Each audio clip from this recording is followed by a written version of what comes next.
बोलो हो कोयलिया मीठी मीठी बोलिया करो हो जानू बड़ी सोरगे भोर भीनु सरवा चली जई भी ससुरवा रूबौला भरवा जानू तोरगे तोरा बिना कैसे रहबो सुनै गे सोनावा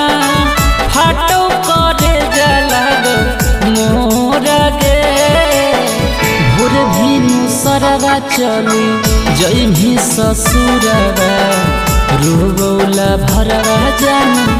तोरा गे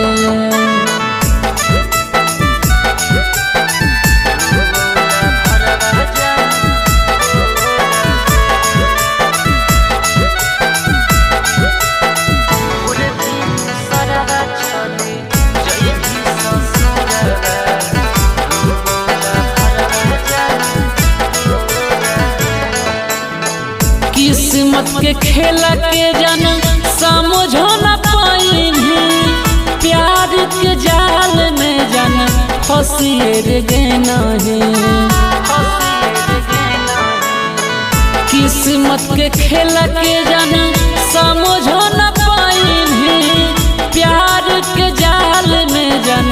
फसिएर गे नहीं प्यार के मारल घूरो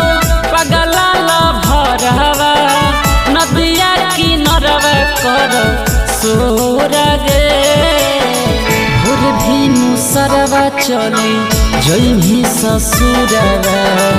रूबौला भरवा जानू तोरा गे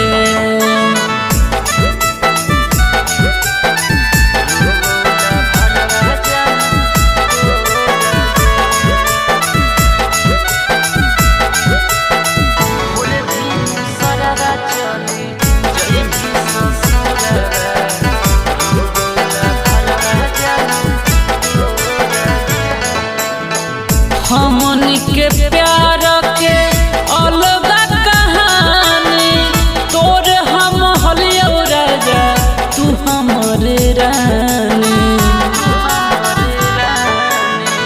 हमनी के प्यार के अलग कहानी तोर हम हलियो राजा तू हमरे रानी राजू सचिन यमुन नंदन ला भरवा धारो हो अखिया से लोरा गे भोर भीनु सरवा चली जई भी ससुरवा रूबौला भरवा जानू तोरा गे।